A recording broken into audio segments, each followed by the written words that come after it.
Good morning students, today we are studying mathematics में आज हम देखेंगे multiplication of a fractional number by a fractional number. Fractional number से fractional number को ही मल्टीप्लाई किस तरीके से करते हैं ये हम देखेंगे।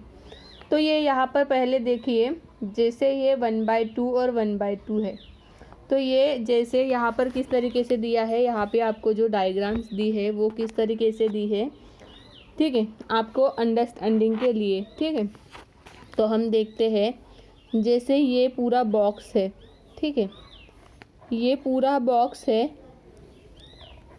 ये एक बॉक्स है, ठीक है, ये एक बॉक्स है और ये इसको मैंने डिवाइड कर लिया।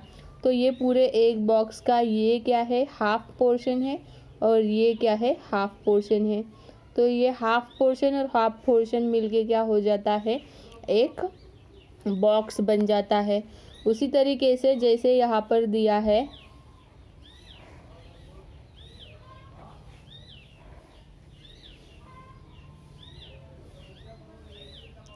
ठीक है, तो ये fold it other way into fourth, तो इसी को ही हम क्या कर सकते हैं, इस तरीके से और एक बार दो बार फोल्ड करेंगे तो इसका ऐसा ये पोर्शन बन जाता है। ठीक है, तो इसके कितने पार्ट होते हैं, 4 पार्ट होते हैं। और जैसे ये शेडेड एरिया दिया है, तो इसको अगर हम शेडेड करते हैं, इसको हम शेडेड करते हैं मतलब फील करते हैं, तो ये क्या हो जाता है, 1/4 ऑफ 1/2 1/2 का ये कितना पोर्शन है, 1/2, तो उतने पोर्शन का 1/4 क्या किया है, शेडेड किया है। ठीक है, तो ये जो डायग्राम्स है ये आपके अंडरस्टैंडिंग के लिए है कि हम किस तरीके से फ्रैक्शनल नंबर को क्या करते हैं, डिनोट करते हैं। ओके, तो मल्टीप्लिकेशन करने के लिए जैसे यहाँ पर एक एग्जांपल दिया है आपको, 1/2 को हमें मल्टीप्लाई करना है कितने से, 4/5 से। ठीक है, तो इसके लिए स्टेप्स है, कौन सी स्टेप्स है, to multiply 2 fractional number. 2 fractional number को अगर हमें मल्टीप्लाई करना है तो multiply the numerator of the fraction. तो न्यूमरेटर कौन से है, ये न्यूमरेटर और ये न्यूमरेटर है। तो न्यूमरेटर को न्यूमरेटर से हमें क्या करने हैं, पहले मल्टीप्लाई करना है, 1 × 4। ठीक है, किया हमने न्यूमरेटर को न्यूमरेटर से multiply the denominator from the 2 fraction. ये है डिनोमिनेटर, ठीक है, ये डिनोमिनेटर और ये डिनोमिनेटर, ये दोनों को क्या करना है, डिनोमिनेटर में मल्टीप्लाई करना है। तो मल्टीप्लाई कर लेते हैं, 2 × 5। ठीक है, हमने 2 डिनोमिनेटर को भी और 2 न्यूमरेटर को भी क्या कर लिया, मल्टीप्लाई कर लिया। अब हमें इसे क्या करनी है, सिंप्लीफाई करना है, मतलब छुड़ाना है to the lowest term. Lowest term मतलब कम से कम टर्म आनी चाहिए। 4 × 1 इज़ 4, 5 × 2 इज़ 10। ठीक है, तो इसका आंसर क्या आता है, 4/10। तो इसी तरीके से हमें जो भी कुछ अगर फ्रैक्शनल नंबर को फ्रैक्शनल नंबर से मल्टीप्लाई करना है तो इसी मेथड से हमें जाना है।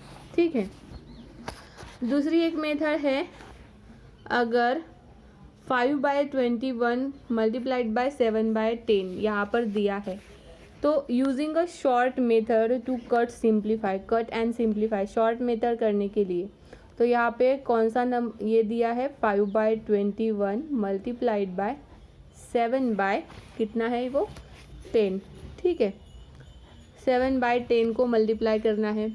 तो हमें क्या करना है, सिंप्लीफाई करने के लिए कम से कम तक हमें ले जाना है।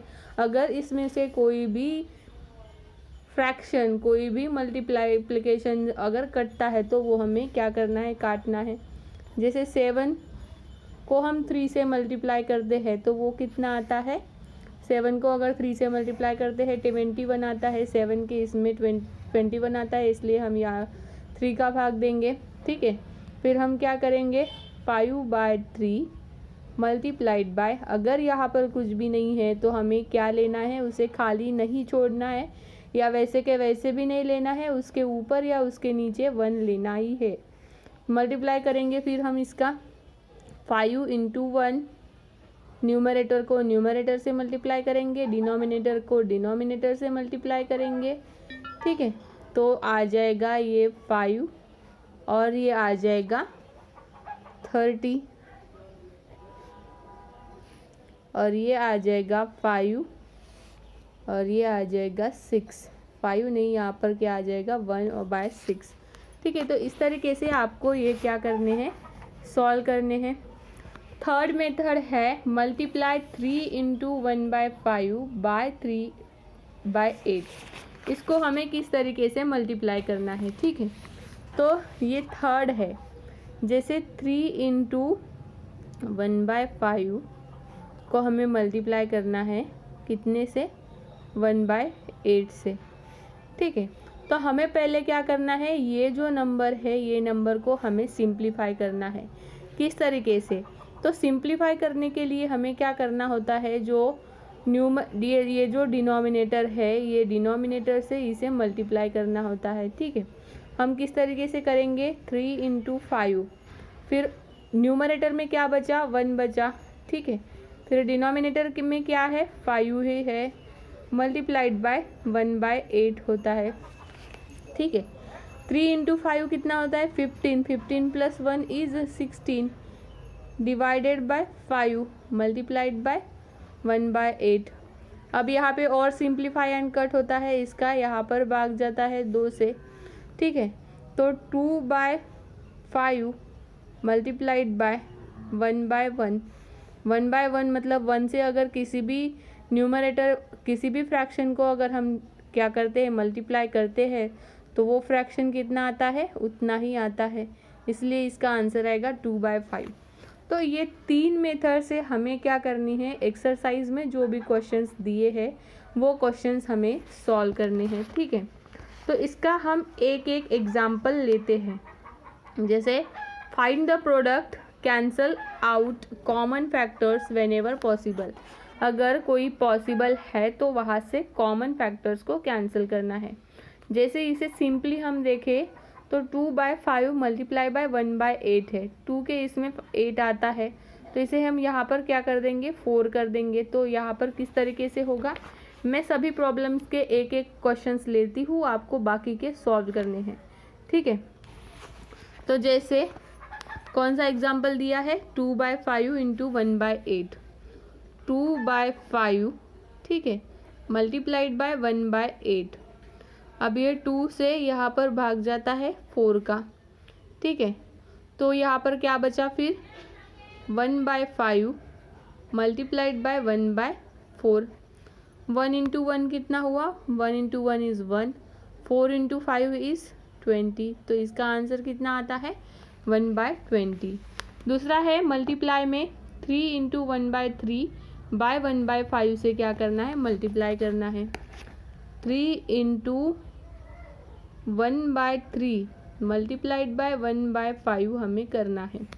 ठीक है, तो किस तरीके से करेंगे, हमने देखा था पहले हमें इसको इससे डिवाइड करना है, फिर ये इससे ऐड करना है। 3 इंटू 3 कितना होता है, 9 होता है, प्लस 1 करेंगे, डिवाइडेड बाय 3 करेंगे, प्लस 1/5। 9 plus 1 is 10/3। 10/3 यहाँ पे मल्टीप्लिकेशन आता है, मल्टीप्लाइड बाय 1/5। इसका अभी इसमें भाग जाता है, तो यहाँ पर कितने आते हैं, 2 आते हैं। 2 इंटू 1 इज़ 2 एंड यहाँ पर कुछ नहीं है, मतलब कितना है, 1 है, डिवाइडेड बाय 3। ठीक है, तो इस तरीके से ये सेकंड वाले क्वेश्चंस के प्रॉब्लम आपको सॉल्व करने हैं। और थर्ड क्वेश्चन है 3 into 3/4 of 6 into 2/5। 3 into 3/4 of 6 into 2/5। तो इसी तरीके से करना है हमें। हम किस तरीके से करेंगे इसे, पहले हम इसे सॉल्व कर लेंगे पूरा। ठीक है, 4 into 3 is 12, 12 plus 3 divided by 4 multiplied by 6 into 5 is 30 plus 2 divided by 5।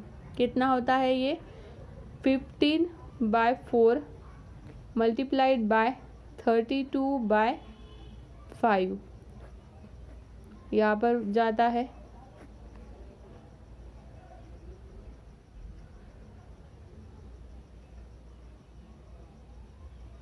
यहाँ पर भी जाता है, ठीक है। तो ये न्यूमरेटर को न्यूमरेटर से मल्टीप्लाई करेंगे क्योंकि हमारे पास क्या बचा है, न्यूमरेटर ही बचा है, 24 आता है, डिवाइडेड बाय 1 रहेगा, ठीक है। तो इस तरीके से ये प्रॉब्लम्स आपको क्या करने हैं, सॉल्व करने हैं। Question number 1, question number 2, question number 3 exercise के क्वेश्चंस हमने देखे। नेक्स्ट है multiplication by a whole number by the fractional number. Whole number ये है 6 और फ्रैक्शनल नंबर को हमें मल्टीप्लाई करना है। तो हम फ्रैक्शनल नंबर को किस तरीके से मल्टीप्लाई करेंगे, जैसे ये 6 इंटू 1/2 है, 6 के नीचे कुछ भी नहीं है, मतलब क्या है, 1 है। अगर किसी भी टर्म के नीचे या किसी भी नंबर होल नंबर के नीचे कुछ भी नहीं है, दैट इज मीन्स बाय उसके नीचे कितना है, डिनोमिनेटर में 1 है। तो 6/1 मल्टीप्लाइड बाय 1/2, तो ये 3 हो जाता है। तो 3 इंटू 1 इज़ 3 एंड यहाँ पे नीचे क्या रहता है, 1, तो इसका आंसर आ जाता है 1। ओके, तो उसी तरीके से हमें एक्सरसाइज में जो दिए हैं वो क्वेश्चंस भी हमें क्या करने हैं, सॉल्व करने हैं, ठीक है। तो इसके लिए भी क्या रहती है, इनकी प्रोसेस रहती है कि किस तरीके से हम इसे सॉल्व करेंगे, ठीक है। तो ये देखो यहाँ पर प्रोसेस दी है, to multiply a whole number by the fractional number, write the whole number as a fractional number, multiply the numerator of the fraction, multiply the denominator of the fraction, simplify the lowest term. तो find the product हम लेंगे first वाला example, जैसे 12 into 1/2 है, ठीक है। तो इसे सॉल्व करना है, तो 12/1 मल्टीप्लाइड बाय 1/2, तो यहाँ से यहाँ पे क्या जाता है, 6 का डिवाइड होता है, तो इसका आंसर आ जाता है 6, ठीक है। तो उसी तरीके से अगर सेकंड क्वेश्चन देखेंगे बी में, 3 इंटू 1/3 ऑफ 3, 3 इंटू 1/3 ऑफ 3, इसके नीचे कुछ भी नहीं है, मतलब 1 है, ठीक है। 3 इंटू 3 कितना होता है ये, अगर इसे मल्टीप्लाई करेंगे तो 9 + 1 इज़ 10 डिवाइडेड बाय 3 इंटू 3/1, 3 और 3 कैंसिल कट हो जाता है, तो यहाँ पर क्या रहता है, 10, 10 के नीचे 1 है, मतलब वो क्या है, 10 ही है, ठीक है। तो इस तरीके से आपको 4.4 एक्सरसाइज भी सॉल्व करनी है। नेक्स्ट हम देखते हैं properties of multiplication of fraction. Properties of multiplication of a whole number is the multiplication of the fraction as well। Zero से अगर हम किसी भी फ्रैक्शन को अगर मल्टीप्लाई करते हैं, जैसे मैं यहाँ पर लेती हूँ 1/2 मल्टीप्लाइड बाय 0 अगर लेती हूँ तो वो 0 हो जाएगा, ठीक है। 1/2 मल्टीप्लाइड बाय अगर मैं 1 करती हूँ तो वो 1/2 ही हो जाएगा। फ्रैक्शन को अगर 1 से मल्टीप्लाई करती हूँ तो फ्रैक्शन ही आएगा, ठीक है। मल्टीप्लाइड बाय एनी ऑर्डर अगर करती हूँ, जैसे 3/7 और 5/8, तो मैं इसे इस तरीके से भी लिख सकती हूँ, 5/8 मल्टीप्लाइड बाय 3/7, मतलब रैंडम अरेंजमेंट भी उसकी हो सकती है। तो ये सब इसके कुछ रूल्स है, उसके हिसाब से हमें छुड़ाना पड़ता है। तो उसी के बेसिस पर दिया है एक्सरसाइज 4.5, उसमें क्या दिया है, 5/8 मल्टीप्लाइड बाय 2/7, तो यहाँ पर क्या दिया है, 5/8 मल्टीप्लाइड बाय, यहाँ पर हम क्या लेंगे, 2/7। 4/6 को कितने से मल्टीप्लाई किया है, 1/3, तो यहाँ पर क्या हम लिखेंगे, 1/3। अगर ब्रैकेट में अगर कोई दिया है तो हमें पहले ब्रैकेट सॉल्व करना पड़ता है, देन उसके बाद फ्रैक्शन। तो यहाँ पर ब्रैकेट दिया है, फ्रैक्शन में क्या है, 3/4। अगर 0 से मल्टीप्लाई करते हैं तो 0 आता है, 1 से मल्टीप्लाई करते हैं तो फ्रैक्शन ही आता है, ठीक है। तो आपको होमवर्क में 4.5 एक्सरसाइज, 4.4 एक्सरसाइज और 4.3 एक्सरसाइज कंप्लीट करनी है, सॉल्व करनी है। और यहाँ पर ही हम आज का क्लास स्टॉप करते हैं, नेक्स्ट क्लास में देखेंगे हम आगे का पोर्शन, ठीक है।